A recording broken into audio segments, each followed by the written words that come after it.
आप देख रहे हैं WLBS न्यूज। चैनल को सब्सक्राइब करना और बेल आइकन को प्रेस करना ना भूलें।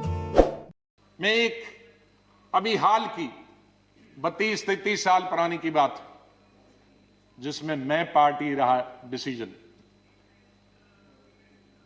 अक्टूबर 1988 में कांग्रेस पार्टी एक रैली करना चाहती थी बोट क्लब। उन दिनों बोट क्लब में पब्लिक मीटिंग करने की इजाजत, राजीव गांधी जी प्रधानमंत्री थे, मैं संगठन का जनरल सेक्रेटरी था, कई राज्यों का, यूपी का इंचार्ज, पंजाब हरियाणा का इंचार्ज था और रैली का इंचार्ज था। हमने तकरीबन 5 लाख रैली पूरे देश की, बल्कि 10 लाख के लिए पूरी ट्रेनें लगाई थी पूरी देश भर से। मुझे सब्जेक्ट मालूम नहीं है क्यों की थी हमने, लेकिन रैली थी क्योंकि रैली का इंचार्ज था और रैली बोट क्लब में पूरे देश से ट्रेनें आने वाली थी। और कई दिनों से टिकाइट जी का आंदोलन चल रहा था। किसान सर जो आज प्रेजेंट टिकाइट है, इनके पिताजी बुजुर्ग थे, हुक्का पीते रहते थे और जहां भी राम गोपाल यादव जी को मालूम होगा, कई दिनों से उनका वहां यूपी में ही आंदोलन चल रहा था। लेकिन पेपरों में जब आया कि हमारी कांग्रेस की रैली हो रही है बोट क्लब में इस डेट को, और हम तैयारी कर रहे थे दूसरे दिन, अब ट्रेनें सुबह आनी थी और उसी दिन ये बहुत किसानों की रैली थी हमारी कांग्रेस पार्टी की। हम देखते हैं कि एक दिन पहले टिकाइट जी 50,000 लोगों के साथ बिस्तरे और खाट और हुक्के और अनाज लेके बोट क्लब में बैठे। अचानक हमें we were taken by surprise. अब एक दिन था बीच और सरकारी कर्मचारी आए, मैं प्रधानमंत्री जी के पास बैठा था, तो उन्होंने कहा कि निकाला जाए। हमने कहा किसानों के साथ लड़ाई नहीं करनी, हम अपना वेन्यू हटा देते हैं। हमने अपना वेन्यू लाल किले में हटा दिया, हमने उसको अनाउंस नहीं किया।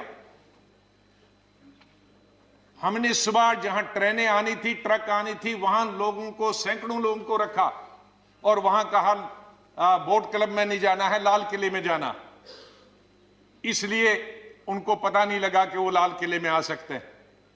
तो हमने विड्रॉ किया, हमने लड़ाई नहीं लड़ी हमने उनको, वरना इविक्ट अगर करते तो कितने लोग जख्मी होते।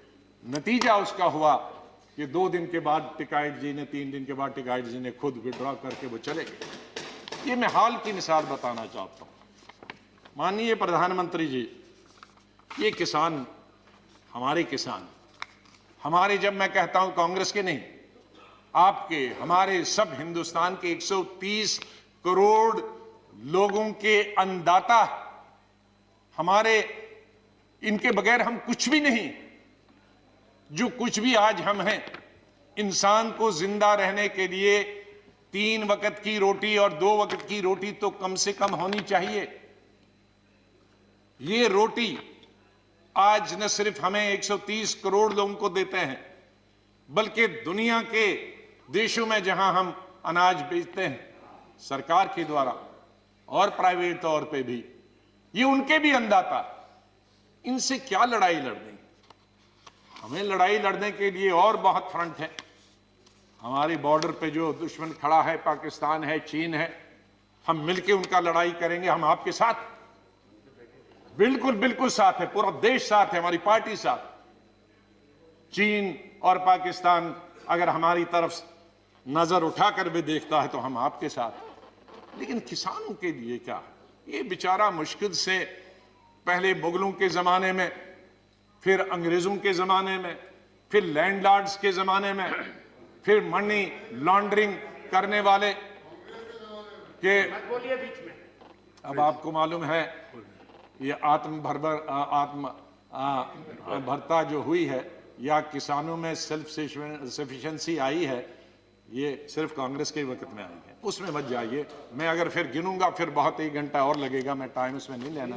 माननीय प्रधानमंत्री जी जानते हैं कितने हरित क्रांति कब आई, कैसे आई, ये ट्रैक्टर, ये फैक्ट्रियां, ये कहां से बनी, और ये प्रोजेक्ट्स कहां से बने, ये नहर कहां से बनी, ये डैम, भाखड़ा डैम से लेकर गुजरात से लेकर हिंदुस्तान के महाराष्ट्र से लेकर बिहार और यूपी तक ये डैम कहां से बनी, किसानों के बिजली के दाम, पानी निकालने के लिए उसमें कंसेशन किसने दी, मैं उसमें नहीं जाना चाहता हूं। उसमें हमें क्रेडिट नहीं है, सरकार का दायित्व, तो हम सरकार में थे तो हमने किया, आप सरकार में हैं प्रधानमंत्री जी, उसमें और कुछ कर रहे हैं, बधाई। पुरानी सरकार को भी बधाई, आपको भी बधाई। इसमें लड़ाई क्या है? ये जो हम अनाज बढ़ाने का प्रयास करते हैं तो ये तो अपने लिए करते हैं, अपने देश के लिए करते हैं, किसी पर हम एहसान नहीं रखते, तो उसमें विवाद में नहीं जाना। तो मैं माननीय प्रधानमंत्री जी से 2-3 निवेदन करूंगा। जैसे मैंने कहा कि किसानों के साथ हमें लड़ाई नहीं लड़नी। अंग्रेज जब ये तमाम चीजें मैंने दिया कि अल्टीमेटली अंग्रेजों ने विड्रॉ किया, तो हम क्यों नहीं कर सकते? हमारे भाई हैं, हमारे एक हैं। तो अगर सिलेक्ट कमेटी उस वक्त जाता, अगर स्टैंडिंग कमेटी ये जाता, तो शायद वो वक्त नहीं आता। तो मेरी सरकार से ये विनती है कि आप इन तीनों बिल को वापस ले लें। कुछ लोग गुम हो गए हैं, उनके बारे में माननीय प्रधानमंत्री जी से मैं निवेदन करूंगा कि कोई कमेटी बनाएं जो उनकी छानबीन करे, कहाँ गए हैं 26 जनवरी को। या मैं 26 जनवरी का उल्लेख किए बगैर नहीं रह सकता हूं। हम जितनी भी निंदा और जितनी भी निंदा की जा सकती है, हम और हमारी पार्टी उसकी निंदा करती है, पूरी विपक्ष निंदा करता कि जो भी लाल किले पे हुआ वो बिल्कुल नहीं होना चाहिए। वो लोकतंत्र के खिलाफ है, डेमोक्रेसी के खिलाफ है, लॉ एंड ऑर्डर की दुष्टि से भी खिलाफ। जहां प्रधानमंत्री देश को, दुनिया को संबोधित करते हैं और वहां हमारे नेशनल फ्लैग के साथ बेइज्जती की जाए, इंसल्ट की जाए, उसे बर्दाश्त नहीं किया जा सकता। ऐसे लोग जो उसमें इन्वॉल्व थे, उनको कड़ी से कड़ी सजा दी जानी चाहिए। लेकिन मैं साथ में यह भी कहना चाहता हूं कि जो निर्दोष जो किसान लीडर्स निर्दोष, उनके खिलाफ उनको इंप्लीकेट करने के, उनको फंसाने की बिल्कुल न कोशिश किया जाए, फिर उस पर दूसरा आंदोलन होगा। इसलिए जो मैं देखता हूं कि आज इतने अरेस्ट हुए, लेकिन उनमें असली जो लोग हैं 2-4 ही दिखते हैं, बाकी लीडरों को पकड़ा जाता। तो मेरी ये निवेदन है। और इसी से जुड़े हुए कुछ हमारे पत्रकारों को और एक मेंबर शशि थरूर जी को भी उनके देशद्रोही के केस बनाए गए हैं। एक इंसान जो फॉरेन मिनिस्टर ऑफ स्टेट रहा, भारत का नेतृत्व विश्व में करता, वो कैसे देशद्रोही हो सकता? वो अगर देशद्रोही है तो फिर तो हम सब देशद्रोही, फिर कौन नहीं देशद्रोही? कैसे हम एक मेंबर ऑफ पार्लियामेंट जो लोगों ने लोकसभा में चुन के आता, जो देश का नेतृत्व विदेश में करे, उसको हम देशद्रोही कहेंगे? मीडिया के कई एडिटर्स, बहुत बड़े बड़े नाम हैं जो देश की सेवा करते हैं, डेमोक्रेसी को जिंदा रखने में उनका सहयोग रहा, उन पर अगर देशद्रोही का केस चलाएंगे हम, तो मेरे ख्याल में ये लोकतंत्र के खिलाफ होगा और इस सरकार के खिलाफ होगा। माननीय प्रधानमंत्री जी बड़े दिल वाले हैं, तो ये छोटी छोटी चीजें कई आते हैं, रिकमेंड होती है, उनको नजरअंदाज कर देना चाहिए। और बड़े आपके सामने तो इतनी चैलेंजेस हैं, इकोनॉमिक चैलेंजेस हैं, इतने कोविड के बाद तो हमको शून्य से शुरू करना है।